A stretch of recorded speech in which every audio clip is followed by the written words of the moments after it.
आज के काम के पैसे मिलाकर मेरे पास आशीष और कोमल का एडमिशन कराने के लिए पैसे पूरे हो जाएंगे। अगर ये पढ़ लिख गए तो कल को यही मेरा सहारा बनेंगे। रचना खूब मेहनत करती है और अपने बच्चों का स्कूल में एडमिशन करा देती है। इसके बच्चे भी पढ़ाई में पूरा मन लगाते हैं और साथ ही अपनी माँ के साथ काम में हाथ भी बटाते हैं। धीरे धीरे ऐसे ही समय बीत गया। अब कोमल और आशीष दोनों बड़े और जवान हो गए थे और अब उनके कॉलेज जाने का समय था। माँ, हमारी इंटर तक की पढ़ाई तो पूरी हो गई, अब हमें कॉलेज में एडमिशन लेना है। हमें?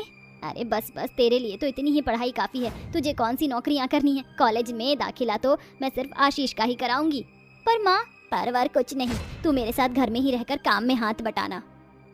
माँ, अगर तू कहेगी तो मैं सरकारी कॉलेज में भी जाने को तैयार हूँ, लेकिन मेरी पढ़ाई मत रोकना। रचना थोड़ा सोचती है और फिर वो कोमल का दाखिला एक सरकारी कॉलेज में करा देती है और अपने बेटे आशीष का दाखिला एक प्राइवेट कॉलेज में कराती है। आशीष को कॉलेज जाते हुए अब 1 महीना हो गया था।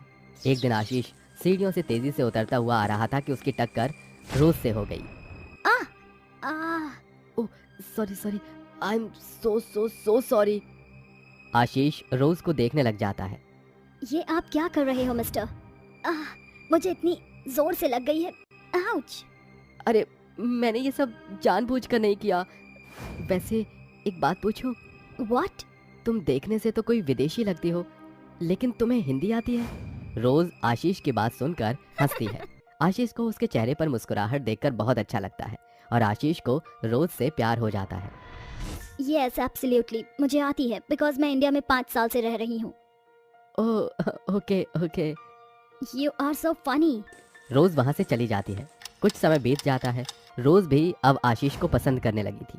आशीष रोज के बारे में अपनी माँ रचना को बताता है। बिल्कुल नहीं बेटा, वो विलायती है। पहली बात तो हमारे साथ इस घर में रहने को तैयार नहीं होगी, और दूसरी बात, मैं उसे कभी स्वीकार नहीं करूंगी। माँ, अगर मैं शादी करूंगा तो सिर्फ और सिर्फ रोज से। और वैसे भी माँ, मैंने उसको बताया है कि मेरे पास कोई आलीशान बंगला नहीं है, बस एक छोटा सा घर है और मैं एक मिडिल क्लास फैमिली से हूँ, लेकिन वो हर हाल में मेरे साथ रहने को तैयार है। माँ, अब अगर आप तैयार हो तो ठीक और नहीं हो तो भी ठीक। रचना को मजबूर होकर आशीष की शादी रोज से करवानी पड़ती है। रचना ज्यादा अमीर नहीं थी, इसीलिए वो उन दोनों की शादी एक मंदिर में करवा देती है। शादी के कुछ दिनों बाद रचना वापस अपने काम पर जाती है। मम्मी, आप कहाँ पर जा रही हो? मैं अपना काम करने जा रही हूँ। कैसा काम? तू नहीं जानती, हमारे घर में कचरा बीनने का काम किया जाता है, उसी से मैं अपने घर का खर्चा चलाती हूँ। व्हाट? आप एक कचरा बीनने वाली हो? इसका मतलब मैं एक कचरा बीनने वाली की बहू हूँ? हाँ, और अब कल से तू भी काम पर चलना, समझी मेरी विदेशी बहू? सोचिएगा भी मत सासू माँ, मैं ये सब नहीं करने वाली। वैसे तो तूने मेरे बेटे से बहुत बड़ी बड़ी बातें की थी कि तू उसके साथ हर हाल में रहने को तैयार है। अब कहाँ गई वो बातें? जस्ट शट अप मम्मी जी। इसी तरह रचना और रोज में थोड़ी लड़ाई हो जाती है। लड़ाई की आवाज सुनकर कोमल वहाँ आती है। माँ, भाभी, आप दोनों क्यों लड़ रही हो? देख ले अपनी इस विलायती भाभी को, संभाल इसे। मैं तो चली अपने काम पर। रचना अपने काम पर चली जाती है। ऐसे कैसे हो सकता है? क्या हुआ भाभी? क्या सच में हमारे घर के हालात इतने ही खराब हैं?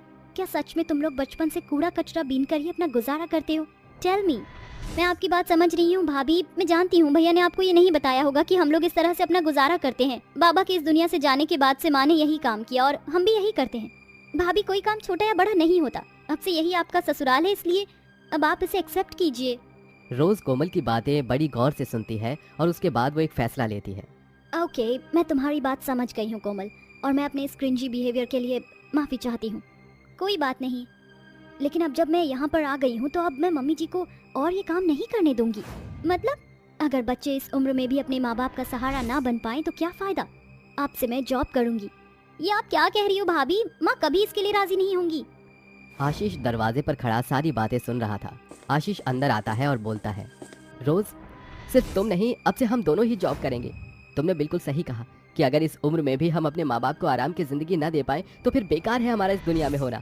इसीलिए मैं भी तुम्हारे साथ जॉब करूंगा। भैया भाभी, मैं भी अपने घर के हालातों को सुधारने में मदद करूंगी। नहीं बहन, तुझे कुछ भी करने की जरूरत नहीं है, मैं हूँ ना। नहीं, अगर कोमल करना चाहती है तो आशीष जी उसे करने दीजिए। तभी तो माँ को ये भी पता चलेगा कि लड़कियाँ भी सब कुछ कर सकती हैं। भाभी ने बिल्कुल सही कहा भैया, मैं घर में ही बच्चों को ट्यूशन पढ़ाना शुरू कर दूंगी। ऐसा करने से माँ भी नाराज नहीं होंगी और कमाई भी हो जाएगी। अच्छा ठीक है। फिर क्या था, वो तीनों अपने अपने कामों में लग जाते हैं।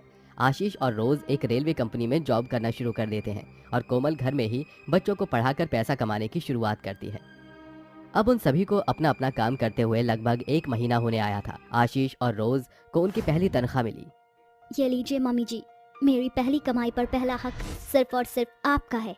माँ, अब आपको और इस कचरे के ढेर में काम करने की कोई जरूरत नहीं है। आपका बेटा और बहू अब सब कुछ ठीक कर देंगे। और बेटी भी। ये ले माँ, आज मैंने भी बच्चों को पढ़ाकर अपनी पहली तनख्वाह कमाई है। अपने बच्चों और बहू को खुद की इतनी फिक्र और मेहनत करते देख रचना की आंखों में आंसू आ जाते हैं। मैं कितनी गलत थी। मैं सोचती थी कि सिर्फ बेटा ही अपने परिवार का सहारा बनता है, लेकिन आज तो मेरी बेटी ने भी गर्व से मेरा सर ऊंचा कर दिया। और बहू, मुझे माफ कर देना। तेरे विलायती होने की वजह से मैंने तुझे गलत समझा, लेकिन तूने हमें जिंदगी का मतलब सिखा दिया। आज मैं बहुत खुश हूँ। मैं भी। Me too. अरे तू कब से अंग्रेज बन गई? अब भाभी को देखकर जरा हम भी बोलने लगे हैं। अच्छा, ऐसा क्या? भगवान मेरे परिवार की ये हंसी खुशी हमेशा सलामत रखे। सभी बहुत खुश थे। अब उनके दिन बदलने लगे थे। रचना ने भी अब कचरे का काम छोड़ दिया था। उसके बच्चों ने भी दिन दोगुनी रात चौगुनी मेहनत करके आखिर खुद को कचरे के ढेर से निकाल ही लिया। इसीलिए तो कहते हैं कि मेहनत करने वालों की कभी हार नहीं होती। कौशल्या देवी के 4 बेटों की शादी पहले ही हो चुकी थी। उन सबके 2-2 बेटे थे। 5वें बेटे रवि की लव मैरिज थी, जो 2 महीने पहले ही शिखा के साथ हुई थी।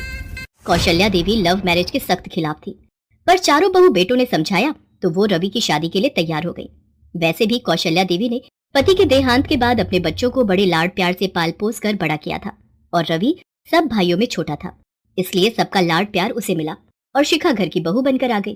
कौशल्या देवी के घर में कई सालों से केवल लड़के ही पैदा होते आए थे, इसलिए चारों बहुओं को बेटी की बड़ी आस रहती थी। कभी कभी कितना मन करता है हम चारों बहुओं में से किसी एक के घर एक बेटी पैदा होती तो हम बहुओं को बेटी मिल जाती। हाँ भाभी, मैं जब बिट्टू और प्रांशु के कपड़े लेने बाजार जाती हूँ, वहाँ सुंदर सुंदर गर्ल्स की फ्रॉक देखकर मन ललचा जाता है कि काश हमारे घर में भी बेटी होती। चलो कोई नहीं, हम चारों के 2-2 बेटे हो गए, हमारी तो फैमिली पूरी हो गई। अब अगर शिखा की बेटी पैदा हुई तो हम 5 से ढेर सारा लाड प्यार देंगे। क्या हुआ शिखा, तुम किस सोच में पड़ गई? अब वो मैं कुछ नहीं भाभी, आप सब बातें करो, मैं सबके लिए चाय बना कर लाती हूँ।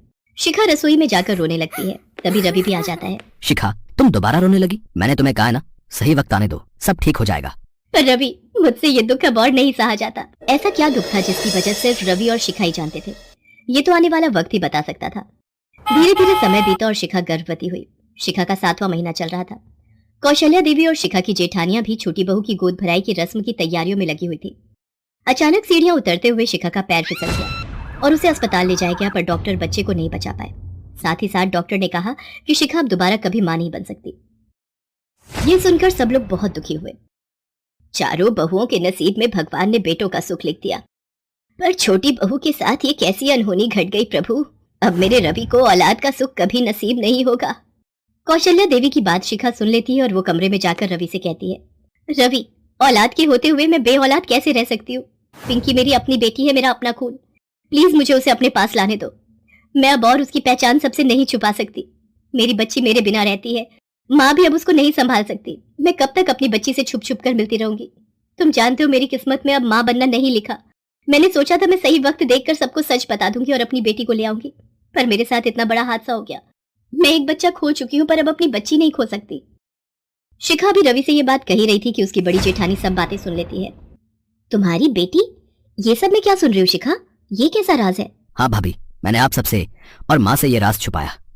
आज हमारी बेटी 3 साल की है। भाभी, आपको याद होगा, मेरा एक जिगरी दोस्त दीपक मेरे साथ ही कॉलेज में पढ़ता था। शिखा और दीपक एक दूसरे से बहुत प्यार करते थे।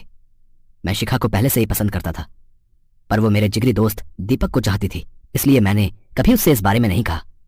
और फिर दीपक और शिखा ने मंदिर में छिपकर शादी कर ली।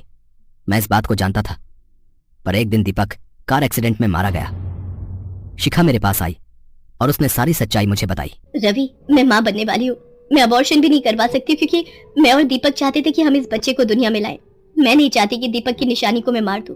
मेरी मदद करो रवि, मुझे कुछ समझ नहीं आ रहा। तुम चिंता मत करो शिखा, तुम्हारा बच्चा, मेरे जिगरी दोस्त दीपक का ये बच्चा इस दुनिया में जरूर आएगा। और फिर कुछ महीनों बाद शिखा ने एक बेटी को जन्म दिया।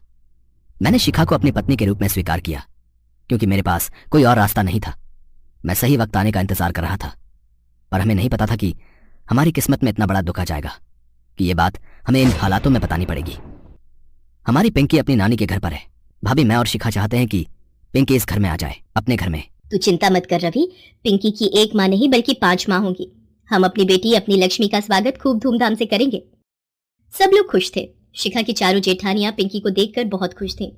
वो सब पिंकी को ऐसे प्यार करने लगी मानो ना जाने वो पिंकी को कब से जानती हूँ। सभी के बेटे भी अपनी बहन को देखकर घुल मिल गए, पर कौशल्या देवी अभी भी मुंह फुलाए बैठी थी। तुम लोग जितना मर्जी कह लो, पर मैं इस लड़की को अपनी पोती कभी नहीं मानूंगी।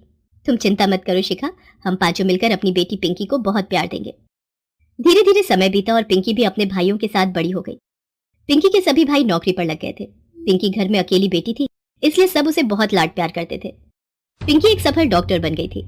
आज आशीर्वाद देने के लिए उसकी 5 माएं सामने खड़ी थी। मैं कितनी खुशकिस्मत हूँ, मेरे साथ 5 माओं का आशीर्वाद है। पर दादी माँ, कहते कहते पिंकी की आंखों में आंसू आ जाते हैं। उसकी 5 माँ उसे गले लगा लेती हैं और दही शक्कर खिलाकर उसे भेजती हैं। धीरे धीरे पिंकी शहर की एक प्रसिद्ध हार्ट सर्जन बन जाती है।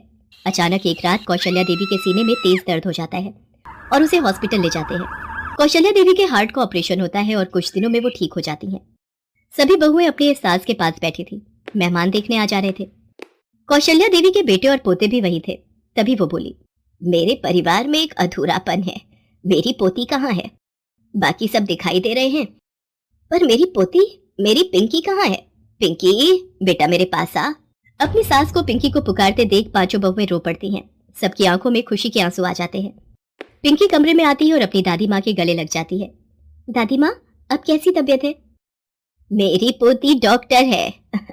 मैं जानती हूँ मेरे दिल का ऑपरेशन तूने ही किया है, फिर मुझे कैसे कुछ हो सकता था। तेरे इलाज से मैं बिल्कुल हट्टी कट्टी हो गई मेरी बच्ची। और फिर उस दिन के बाद सबकी लाडली पिंकी कौशल्या देवी की भी लाडली बन गई। ऐसी अच्छी वीडियो देखने के लिए हमारे चैनल को लाइक और सब्सक्राइब करें।